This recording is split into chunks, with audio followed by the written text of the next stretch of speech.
नमस्कार।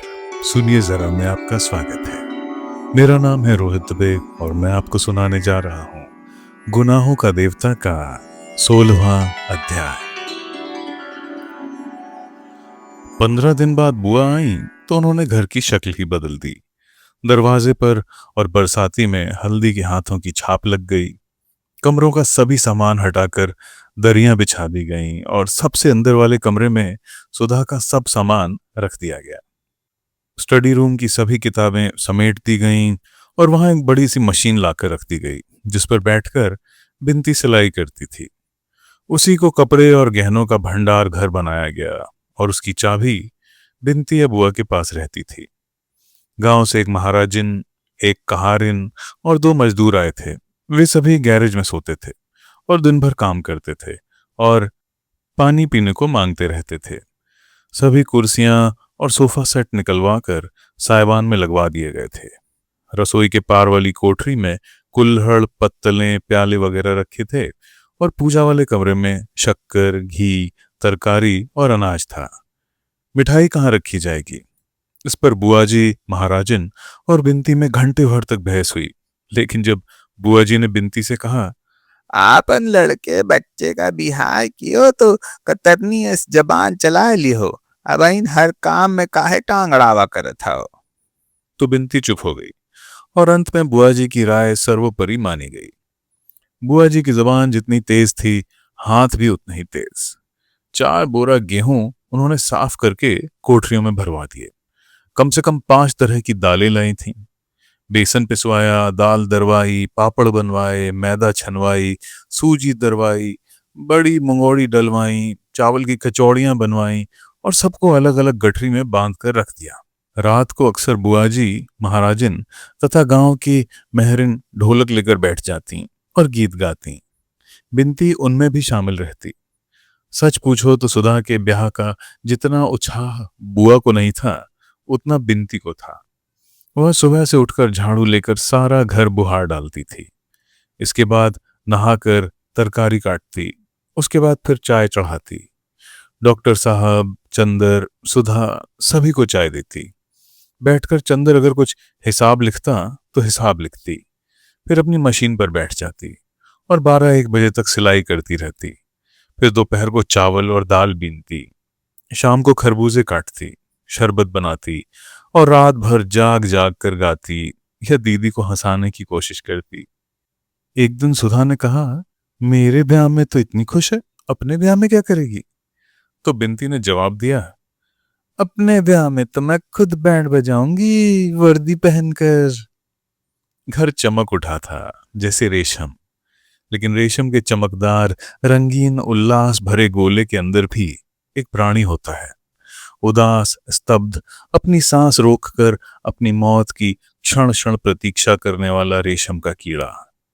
घर के इस सारे उल्लास और चहल पहल से घिरा हुआ सिर्फ एक प्राणी था, जिसकी सांस धीरे धीरे डूब रही थी, जिसकी आंखों की चमक धीरे धीरे कुमला रही थी, जिसकी चंचलता ने उसकी नजरों से विदा मांग ली थी, जिसके उल्लास ने, संतोष ने, सुख ने, शांति ने उसके हृदय से विदा मांग ली थी।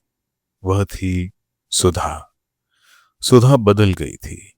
गोरा चंपई चेहरा पीला पड़ गया था और लगता था जैसे वह बीमार हो। खाना उसे जहर लगने लगा था। अपने कमरे को छोड़कर कहीं जाती न थी। एक शीतल पार्टी बिछाए उसी पर दिन रात पड़ी रहती थी।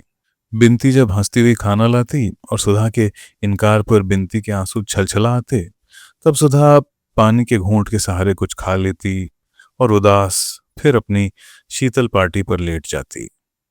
स्वर्ग को कोई इंद्रधनुषों से भर दे और शची को जहर पिला दे, कुछ ऐसा ही लग रहा था वह घर। डॉक्टर शुक्ला का साहस न होता था सुधा से बोलने का। वह रोज बिनती से पूछ लेते, सुधा खाना खाती है या नहीं? बिनती कहती, हाँ। तो एक गहरी सांस लेकर अपने कमरे में चले जाते। चंदर परेशान था। उसने इतना काम शायद कभी भी ना किया हो अपनी जिंदगी में। सुनार के यहाँ, कपड़े वाले के यहाँ, फिर राशनिंग ऑफिसर के यहाँ, पुलिस बैंड ठीक कराने पुलिस लाइंस, अर्जी देने मजिस्ट्रेट के यहाँ, रुपया निकालने बैंक, शामियाने का इंतजाम, पलंग कुर्सी वगैरह का इंतजाम, खाना परोसने के बर्तनों का इंतजाम और जाने क्या क्या। और जब बुरी तरह थक कर आता जेठ की तपती हुई दोपहरी में, तब बिनती आकर बताती सुधा ने आज फिर कुछ नहीं खाया। तो उसका मन होता था वह सिर पटक पटक दे। वह सुधा के पास जाता, सुधा आंसू पोंछ कर बैठती, एक टूटी फूटी मुस्कान से चंदर का स्वागत करती। चंदर उससे पूछता, खाती क्यों नहीं? खाती तो हूं चंदर, इससे ज्यादा गर्मियों में मैं कभी नहीं खाती थी, सुधा कहती, और इतने दृढ़ स्वर से कि चंदर से कुछ प्रतिवाद नहीं करते बनता। अब बाहरी काम लगभग समाप्त हो गए थे। वैसे तो सभी जगह हल्दी छिड़क कर पत्र रवाना किए जा चुके थे, लेकिन निमंत्रण पत्र भी बहुत सुंदर छप कर आए थे। हालांकि कुछ देर हो गई थी, ब्याह को अब कुल 7 दिन बचे थे। चंदर सुबह 10 बजे एक डिब्बे में निमंत्रण पत्र और लिफाफा भरे हुए आया और स्टडी रूम में बैठ गया। बिनती बैठी हुई कुछ सिल रही थी। सुधा कहाँ है? उसे बुला लो। सुधा आई, सूजी आंखें, सूखे होंठ, रूखे बाल, मैली धोती, निष्प्राण चेहरा और बीमार चाल, हाथ में पंखा लिए थी। आई और चंदर के पास बैठ गई। कहो, क्या कर रहे हैं चंदर? अब कितना इंतजाम बाकी है? अब सब हो गया सुधा रानी, आज तो पैर जवाब दे रहे हैं। साइकिल चलाते चलाते पैर में जैसे गांठें पड़ रही हो। चंदर ने कार्ड फैलाते हुए कहा, शादी तुम्हारी होगी और जान मेरी निकली जा रही है इस मेहनत में। हाँ चंदर, इतना उत्साह तो और किसी को नहीं है मेरी शादी का, सुधा ने कहा और बहुत दुलार से बोली, लाओ पैर दबा दूं तुम्हारे। अरे पागल हो गई? चंदर ने अपने पैर उठाकर ऊपर रख लिए।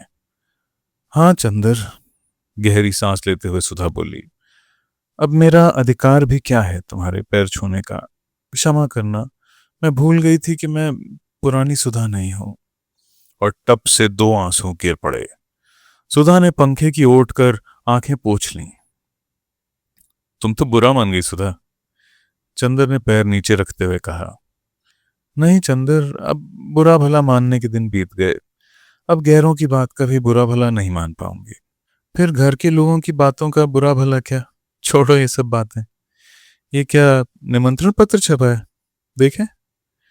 चंदर ने एक निमंत्रण पत्र उठाया, उसे लिफाफे में भरकर उस पर सुधा का नाम लिखकर कहा, लो, हमारी सुधा का ब्याह है, आइएगा जरूर।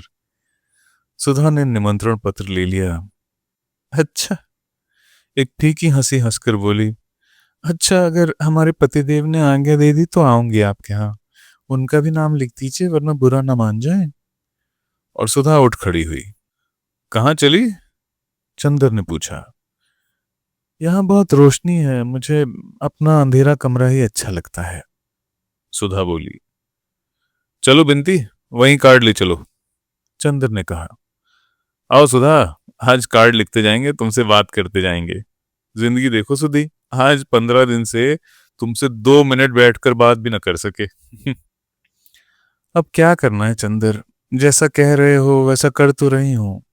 अभी कुछ और बाकी है क्या? बता दो, वह भी कर डालो। अब तो रो पीट कर ऊंचा बनना ही है। बिंदी ने कार्ड समेटे तो सुधा डांट कर बोली, रख इसे यहीं, चली उठा के। बड़ी चंदर की आज्ञाकारी बनी है, ये भी हमारी जान की घाक हो गई है। अब हमारे कमरे में लाई ये सब तो टांग तोड़ दूंगी, पाजी कहीं की। बिंती ने कार्ड धर दिए। नौकर ने आकर पूछा, बाबूजी, कुम्हार अपना हिसाब मांगता है। अच्छा अभी आया सुधा। और चंदर चला गया। और इस तरह दिन बीत रहे थे। शादी नजदीक आती जा रही थी और सभी का सहारा एक दूसरे से छूटता जा रहा था। सुधा के मन पर जो कुछ भी धीरे धीरे मरघट की उदासी की तरह बैठता जा रहा था, और चंदर अपने प्यार से, अपनी मुस्कानों से, अपने आंसुओं से धो देने के लिए व्याकुल हो उठा था। लेकिन यह जिंदगी थी जहां प्यार हार जाता है, मुस्कानें हार जाती हैं, आंसू हार जाते हैं। तश्तरी, प्याले, कुल्हड़, पत्तलें, कालीने, दरिया और बाजे जीत जाते हैं। जहां अपनी जिंदगी की प्रेरणा मूर्ति के आंसू गिनने के बजाय कुल्हड़ और प्याले गिनवा कर रखने पड़ते हैं, और जहां किसी आत्मा की उदासी को अपने आंसुओं से धोने के बजाय पत्तलें धुलवाना ज्यादा महत्वपूर्ण होता है, जहां भावना और अंतर्द्वंद के सारे तूफान सुनार और बिजली वालों की बातों में डूब जाते हैं, और जहां दो आंसुओं में डूबते हुए व्यक्तियों की पुकार शहनाइयों की आवाज में डूब जाती है, और जिस वक्त कि आदमी के हृदय का कण कण क्षत विक्षत हो जाता है, जिस वक्त उसकी नसों में सितारे टूटते हैं, जिस वक्त उसके माथे पर आग धधकती है, जिस वक्त उसके सिर पर से आसमान और पांव तले से धरती हट जाती है, उस समय उसे शादी की साड़ियों का मोल तोल करना पड़ता है और बाजे वाले को एडवांस रुपया देना पड़ता है। ऐसी थी उस वक्त चंदर की जिंदगी, और उस जिंदगी ने अपना चक्र पूरी तरह चला दिया था। करोड़ों तूफान गुमड़ाते हुए उसे नचा रहे थे। वह एक क्षण भी कहीं नहीं टिक पाता था, एक पल भी उसे चैन नहीं था, एक पल भी वह यह नहीं सोच पाता था कि उसके चारों ओर क्या हो रहा है। वह बेहोशी में, मूर्छा में मशीन की तरह काम कर रहा था। आवाजें थीं कि उसके कानों से टकरा कर चली जाती थीं, आंसू थे कि हृदय को छू नहीं पाते थे। चक्र उसे फंसा कर खींचे लिए जा रहा था। बिजली से भी ज्यादा तेज, प्रलय से भी ज्यादा सशक्त वह खींचा जा रहा था। सिर्फ एक और, शादी का दिन। सुधा ने नथुनी पहनी, उसे नहीं मालूम। सुधा ने कोरे कपड़े पहने, उसे नहीं मालूम। सुधा ने चूड़े पहने, उसे नहीं मालूम। घर में गीत गाते हुए, उसे नहीं मालूम। सुधा ने चूल्हा पूजते वक्त अपना सिर पटक दिया, उसे नहीं मालूम। वह व्यक्ति नहीं था, तूफान में उड़ता हुआ एक पीला पत्ता था जो वात्या चक्र में उलझ गया था, और झोंके उसे नचाए जा रहे थे। और उसे होश आया तब, जब बिनती जबरदस्ती उसका हाथ पकड़कर खींच ले गई, बारात आने के एक दिन पहले, उस छत पर जहां सुधा पड़ी रो रही थी। चंदर को ढकेल कर चली आई। चंदर के सामने सुधा थी, सुधा जिससे वह पता नहीं क्यों बचना चाहता था।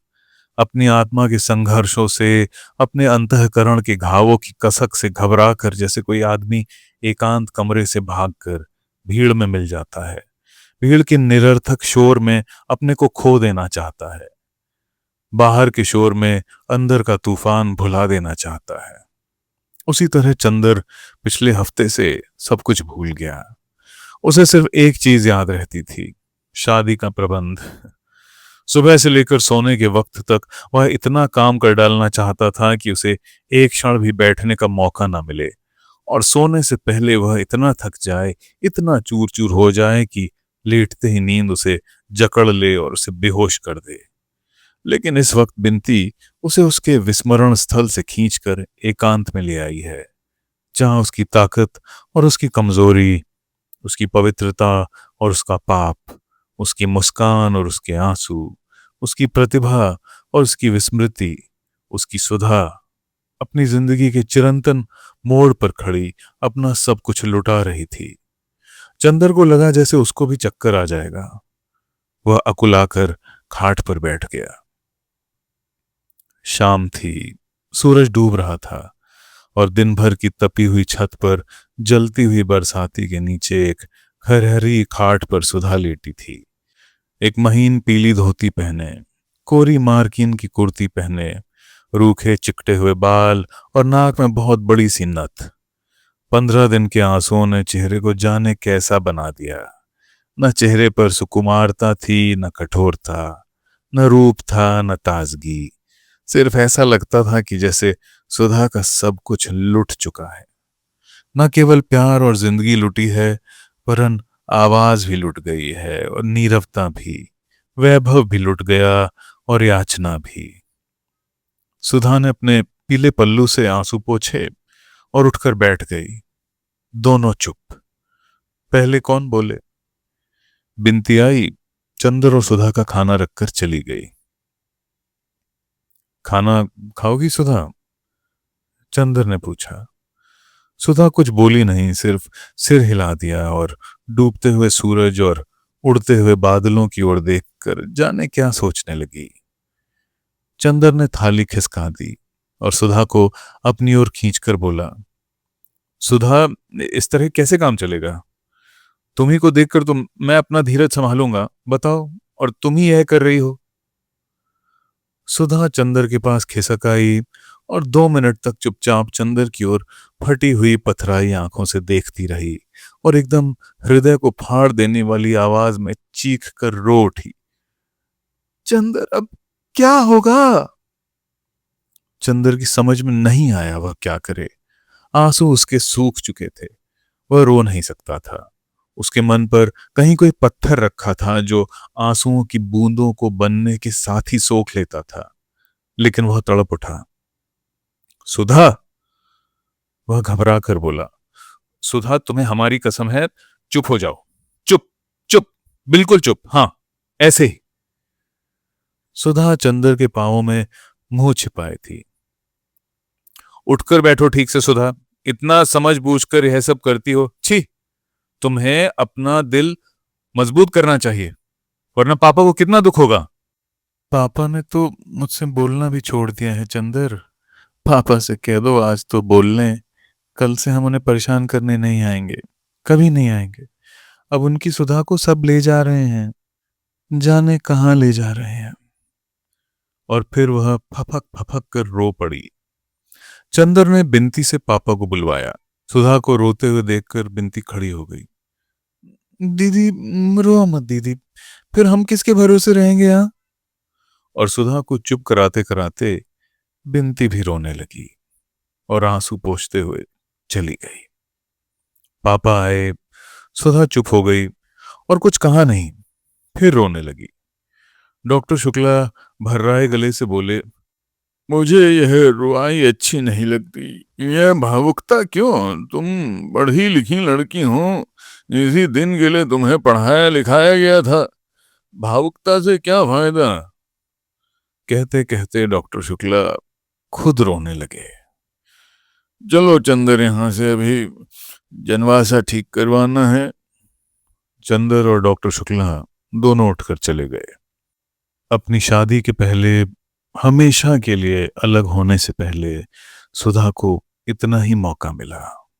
उसके बाद सुबह 6 बजे गाड़ी आती थी, लेकिन खुशकिस्मती से गाड़ी लेट थी। डॉक्टर शुक्ला तथा अन्य लोग बारात का स्वागत करने स्टेशन पर जा रहे थे और चंदर घर पर ही रह गया था जनवासे का इंतजाम करने। जनवासा बगल में था। माथुर साहब के बंगले के दोनों हॉल और कमरा खाली करवा लिए गए थे। चंदर सुबह 6 ही बजे आ गया था और जनवासे में सब सामान लगवा दिया था। नहाने का पानी और बाकी इंतजाम कर वह घर आया। जलपान का इंतजाम तो केदार के हाथ में था, लेकिन कुछ तौलिए भिजवाने थे। बिनती, कुछ तौलिए निकाल दो, चंदर ने बिनती से कहा। बिनती उड़द की दाल धो रही थी। उसने फौरन उठकर हाथ धोए और कमरे की ओर चली गई। ए बिनती, बुआ जी ने भंडारे के अंदर से आवाज लगाई।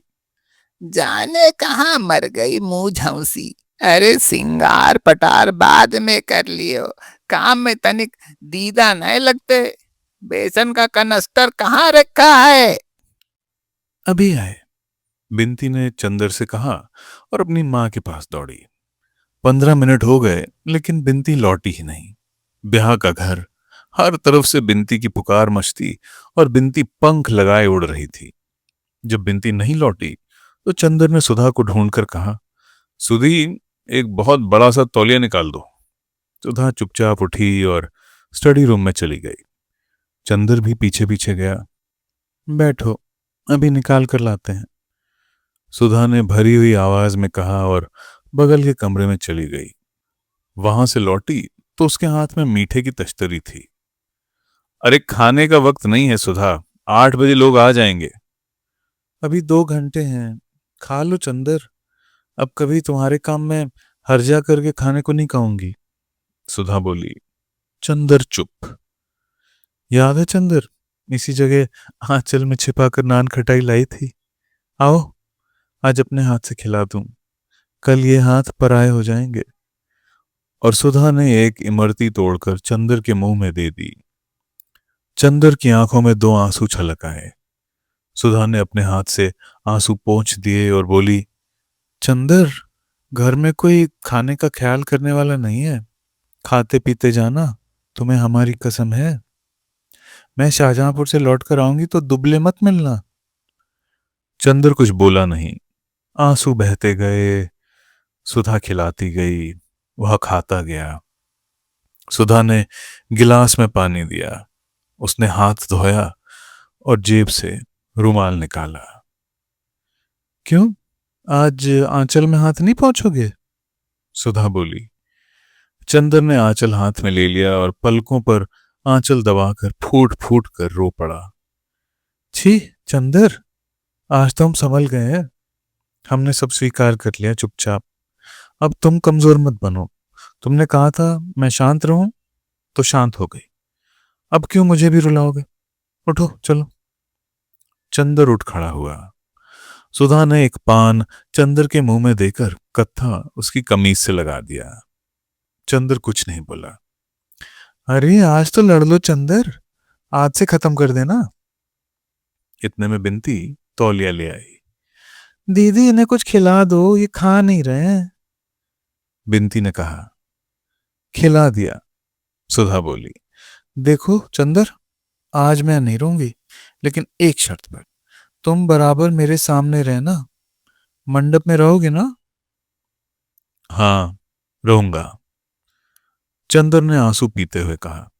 कहीं चले मत जाना, मेरी आखिरी विनती है। सुधा बोली। चंदर तौलिया लेकर चला आया। चूंकि बारात में कुल 8 ही लोग थे, अतः घर की और माथुर साहब की 2 ही कारों से काम चल गया। जब ये लोग आए तो नाश्ते का सामान तैयार था और चंदर चुपचाप बैठा था। उसने फौरन सबका सामान लगवाया और सामान रखवाकर वह जा ही रहा था कि कैलाश ने पीछे से कंधे पर हाथ रखकर उसे पीछे घुमा लिया और गले से लगाकर बोला, कहाँ चले कपूर साहब, नमस्ते। चलो पहले नाश्ता करो। और खींचकर वह चंदर को ले गया। अपने बगल की मेज पर बिठाकर उसकी चाय अपने हाथ से बनाई और बोला, कुछ नाराज थे क्या कपूर? खत का जवाब क्यों नहीं देते थे? हम तो बराबर खत का जवाब देते रहे यार। कपूर चाय पीते हुए बोला। अच्छा, तो हम घूमते रहे इधर उधर, खत गड़बड़ हो गए होंगे। लो समोसा खाओ। कैलाश ने कहा। चंदर ने सिर हिलाया तो बोला, अरे वाह मियां, शादी तुम्हारी नहीं हो रही है, हमारी हो रही है, समझे? तुम क्यों तकल्लुफ कर रहे हो? अच्छा कपूर, काम तो तुम ही पर होगा सब। हाँ, कपूर बोला। बड़ा अफसोस है यार, जब हम लोग पहली दफा मिले थे तो यह नहीं मालूम था कि तुम और डॉक्टर साहब इतना अच्छा इनाम दोगे अपने को बचाने का। हमारे लायक कोई काम हो तो बताओ। आपकी दुआ है, चंदर ने सिर झुकाकर कहा और सभी हंस पड़े। इतने में शंकर बाबू डॉक्टर साहब के साथ आए और सब लोग चुप हो गए। दिन भर के व्यवहार से चंदर ने देखा कि कैलाश भी उतना ही अच्छा, हंसमुख और शालीन है जितने शंकर बाबू थे। वह उसे राजनीतिक क्षेत्र में जितना फौलादी लगा था, घरेलू जिंदगी में उतना ही अच्छा लगा। चंदर का मन खुशी से नाच उठा। सुधा की ओर से वह थोड़ा निश्चिंत हो गया। अब सुधा निभा ले जाएगी। वह मौका निकालकर घर में गया। देखा सुधा को औरतें घेरे हुए बैठी हैं और महावर लगा रही हैं। बिनती कनस्तर में से घी निकाल रही थी। चंदर गया और बिनती की चोटी घसीटकर बोला, ओ गिलहरी, घी पी रही है क्या? बिनती ने दंग होकर चंदर की ओर देखा। आज तक कभी अच्छे भले में तो चंदर ने उसे नहीं चढ़ाया था। आज क्या हो गया? आज, जबकि पिछले 15 रोज से चंदर की होंठ मुस्कुराना भूल गए हैं। आंख फाड़ कर क्या दिख रही हो? कैलाश बहुत अच्छा लड़का है, बहुत अच्छा। अब सुधा बहुत सुखी रहेगी। कितना अच्छा होगा बिनती। हंसती क्यों नहीं गिलहरी? और चंदर ने बिनती की बाह में चुटकी काट ली। अच्छा, हमें दीदी समझा है क्या? अभी बताती हूं। और घी भरे हाथ से चंदर की बाह पकड़कर बिंती ने जोर से घुमा दी। चंदर ने अपने को छुड़ाया और बिंती को चपत मारकर गुनगुनाता हुआ चला गया। बिंती ने कनस्तर के मुंह पर लगा घी पोंछा और मन में बोली, देवता और किसे कहते हैं। शाम को बारात चढ़ी, सादी सी बारात। सिर्फ एक बैंड था। कैलाश ने शेरवानी और पैजामा पहना था और टोपी। सिर्फ एक माला गले में पड़ी थी और हाथ में कंगन बंधा था। मोर पीछे किसी आदमी के हाथ में था।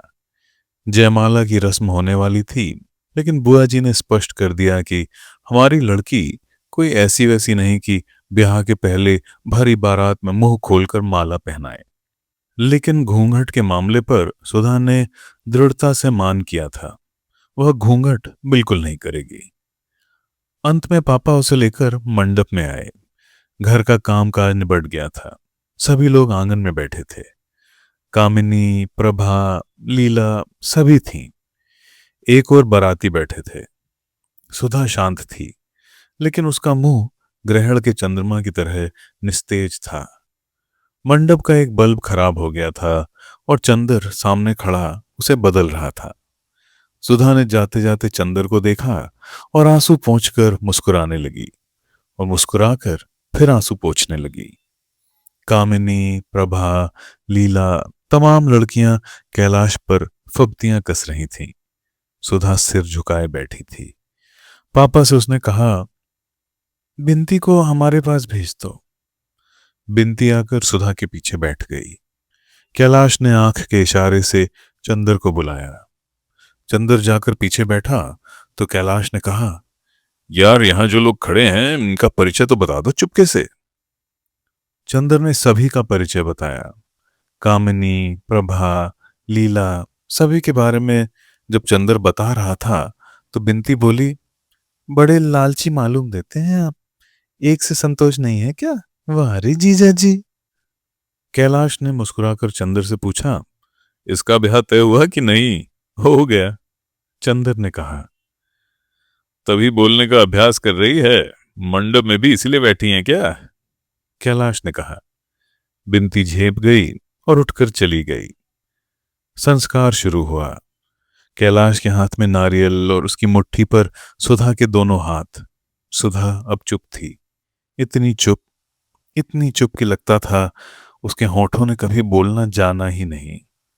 संस्कार के दौरान ही पारस्परिक वचन का समय आया।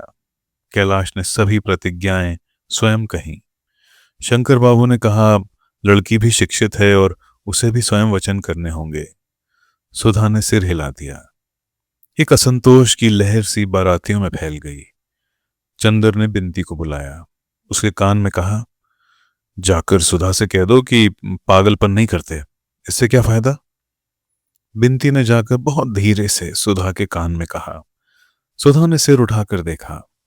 सामने बरामदे की सीढ़ियों पर चंदर बैठा हुआ, बड़ा चिंतित सा, कभी शंकर बाबू की ओर देखता और कभी सुधा की ओर। सुधा से उसकी निगाह मिली और वह सिहर सा उठा। सुधा क्षण भर उसकी ओर देखती रही। चंदर ने जाने क्या कहा और सुधा ने आंखों ही आंखों में उसे क्या जवाब दे दिया।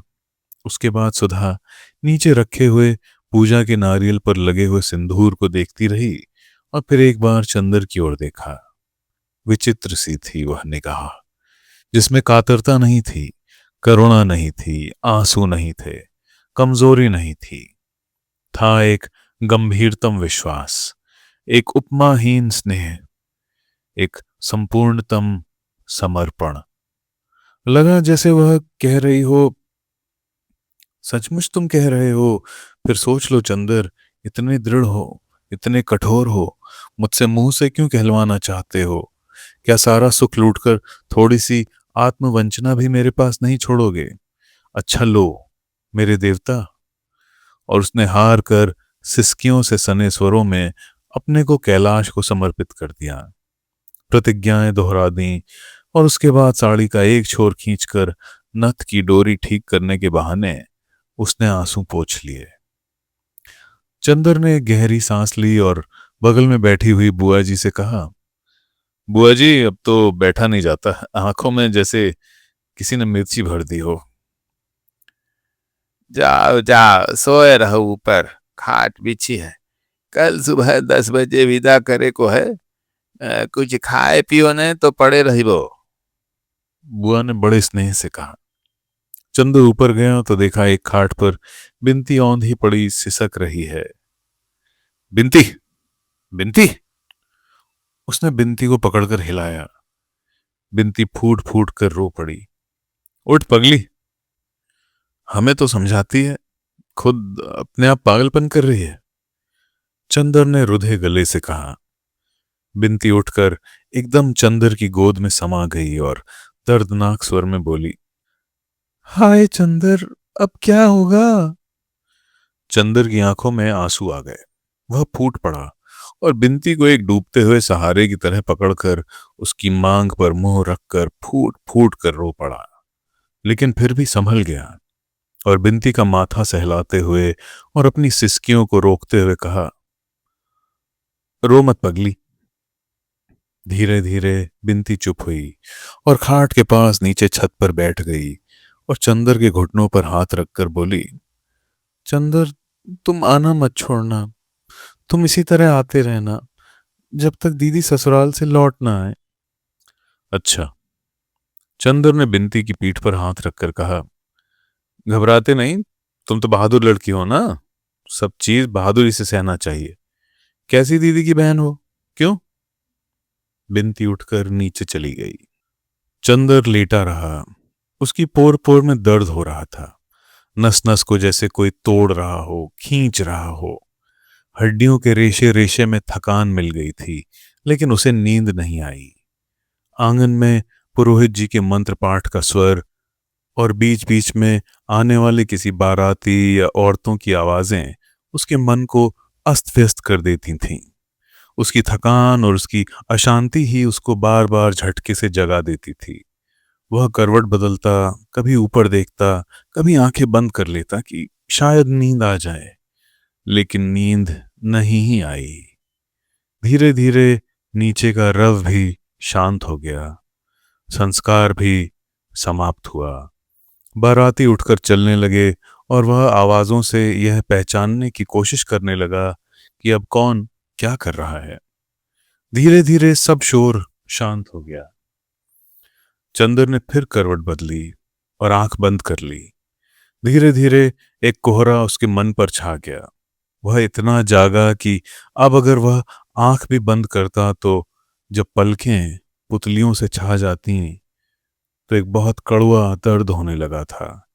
जैसे तैसे उसकी थोड़ी सी आंख लगी। किसी ने सहसा जगा दिया। पलक बंद करने में जितना दर्द हुआ था उतना ही पलकें खोलने में। उसने पलकें खोली। देखा, सामने सुधा खड़ी थी।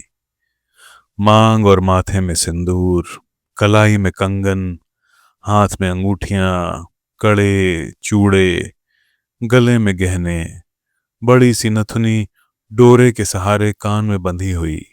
आंखें जिनमें भादों की घटनाओं की गरज खामोश हो रही बरसात सी हो गई थी।